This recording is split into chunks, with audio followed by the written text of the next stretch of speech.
Following the National Guard attack in D.C., President Trump says he plans to, quote, permanently pause migration from all third world countries. He also says he'll remove anyone who is, quote, not a net asset to the United States or is incapable of loving our country. For a look at what this means, we're joined live by constitutional law expert Robert McWhirter. Robert, thank you for joining us this morning. Good morning. So let's dive in. On Saturday, President Trump pointed to Section 212 of the Immigration and Nationality Act, which allows the president to suspend the entry of non-U.S. citizens whenever it is deemed detrimental to the national interest. Can you give us your thoughts on the president applying this federal law, which seems to grant the president some pretty broad authority on restricting immigration? Well, there's two thoughts. One is he's overreading his power. And number two, at least in the short run, he can get away with it. That's my two thoughts about that. You really have to show a basis. For instance, if somebody has a prior criminal conviction in another country, the president, the Immigration Service, can make them inadmissible to come into the United States. But the immigration laws, and this is statute 8 U.S.C. 1182, says, no, you have to grant visas, 50,000 visas from people in otherwise not common countries, what you could broadly call third world countries, for instance.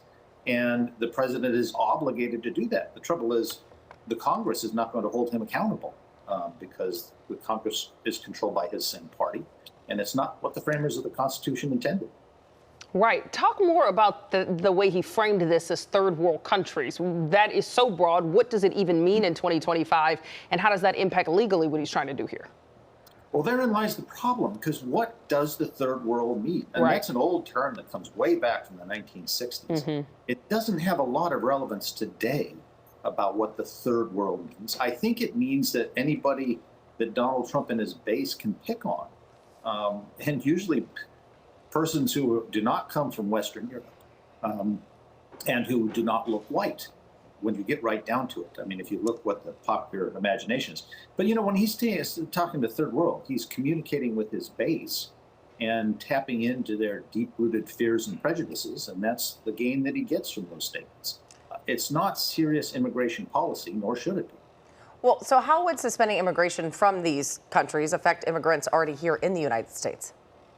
Well, the only way it would affect it, and the most common way, is let's say that you're an American citizen and you're married to a person of another nationality.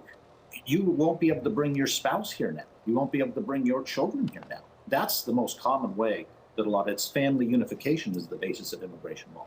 And Congress set these standards. Now, there's some other categories and things of people that will be blocked. That's how it would most likely affect the immigrants here. Now, if you recall in his post, he's saying things like he wants to revoke the citizenship of people who have already become citizens. And frankly, that is legally very, very difficult, as it should be.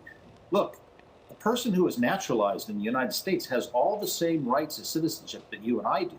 They have the same rights as Donald Trump, with one exception, and that is they can't become president of the United States. You have to be a natural-born citizen to be that, which, if you recall, when Donald Trump was doing all of his stuff about Barack Obama somehow not being a citizen, that was what the basis of all that was. But really, you can't claw back citizenship unless somebody was a total fraud in their application, and that's very difficult to do. So I don't see how it really affects immigrants here, at least legally, but he can use it as a pretext to create a lot of damage. Sure. And I mean, we've had this conversation the whole year, it feels like, in different ways, President Trump's efforts to limit immigration from certain countries. This just feels like the next extension of that he's now attached to this latest attack. Absolutely. And I think, you know, I always go back to the owner's manual, the Constitution. Well, you know, this country was founded on the concept from the Declaration of Independence that all people are created equal. And then the Constitution says, we the people. It doesn't say we the citizens. It says we the people, and the 14th Amendment guarantees due process for everybody, even non-citizens in this country without documentation. That is basic American civics 101. We the people all have rights, not we the citizens. And many of the people who wrote we the people at the Constitution were immigrants themselves. They had been born in other countries and were prominent and helped write the Constitution of the United States. You know, we got to get back in touch with that reality. Well, it certainly is a fascinating conversation, one I'm sure that will continue since we still don't know the motive of the shooter entirely at this point. So, Robert, thank you so much for being with us this morning. Appreciate it. My great pleasure.